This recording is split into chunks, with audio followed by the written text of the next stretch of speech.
ازيكم حبايبي؟ عاملين ايه حبايبي؟ الضغودي وماسة. النهارده هنفتح على الفسيخ اللي احنا عملناه ابو 5 ايام، وهنتفرج ونشوف مع بعض عامل ايه. قلت لك جربيه بطريقتنا ان شاء الله يطلع معاكي ناجح وزي الفل اهو.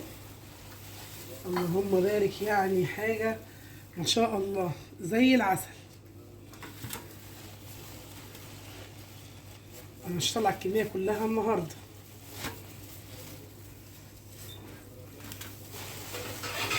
زي ما قلنا كيس ونلم في زبالتنا عشان يبقى مطبخنا نضيف حوالينا. نبتدي بقى نسمي الله ونشوف تنظيفنا اهو. تنظيف سهل جدا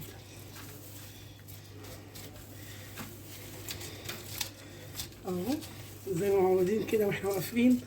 قول اللهم صل وسلم وبارك عليك يا حبيبي يا رسول الله صلى الله عليه وسلم.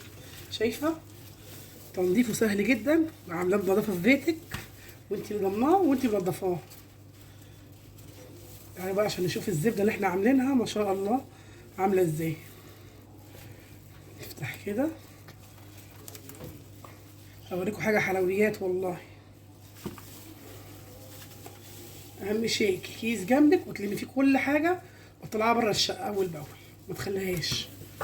هوريكي بقى اللون الكهرماني الزبده الاحلى فسيخه دي ولا ايه يا جماعه؟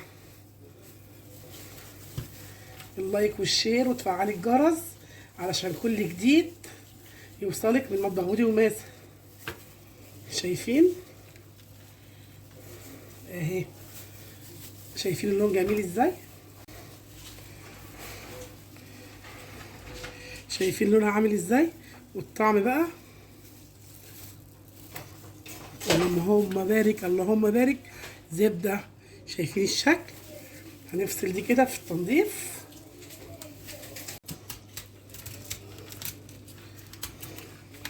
اهي التانية نضفناها مع بعض برضو. شايفين؟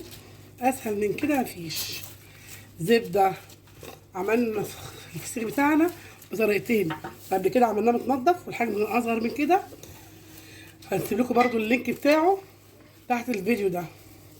وده النهارده جبنا الحجم كبير وعملناه في 5 ايام بالظبط. شايفين طلع عامل ازاي؟ ما شاء الله اللهم بارك، يعني حاجه زي العسل اهو. يعني ما تقوليش فسيخ مش عارفه مين ولا فسيخ مين، لا، فسيخنا مغطي على اي فسيخ. جربيه واعمليه كده بطريقتنا ما شاء الله. شايفين لونه عامل ازاي؟ كهرمان اهو.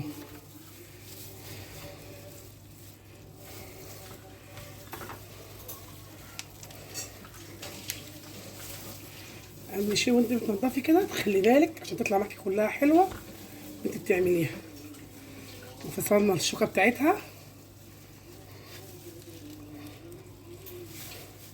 خلاص، وخلصنا الفسيخ بتاعنا الخطير وعليه الليمون بقى وبصل. وما تقوليش لحد ويعزمي حبايبك عليه كيلو ب 300 و 350، لا، احنا هنعمل ونوفر في بيتنا كل حاجه حلوه. شايفين شكله؟ يعني ما شاء الله اللهم بارك. زبده طبعا، نظافه قبل اي حاجه اهو. اديله ليمون، ادي ليمون ما يهمكيش. عايزه تحط عليه طحينه حطي وانت بتاكلي اهو. عسليات والله يا ولاد، عسليات. مطبخ بودي وماسة بيقدم لكم عسليات. شايفين؟ شايفين الجمال والحلاوه؟ فسيخ ده ولا مش فسيخ يا متعلمين؟ لا فسيخ ومش احلى. يعني بصوا مفيش احلى من كده. فسيخ ومماسة يعني وسع. قولوا ايه رايكم في الكومنتات. انا بصي انا عم اقطع واكل تحفه، صدقوني تحفه. قولوا ايه رايكم في اكلاتنا ووصفاتنا وحاجاتنا اللي بنعملها. اللايك والشير وتفعلوا الجرس عشان نعلى بيكم وليكم. وقولوا ايه رايكم في كل جديد ومع فيديو جديد تاني من مطبخ بودي وماسة.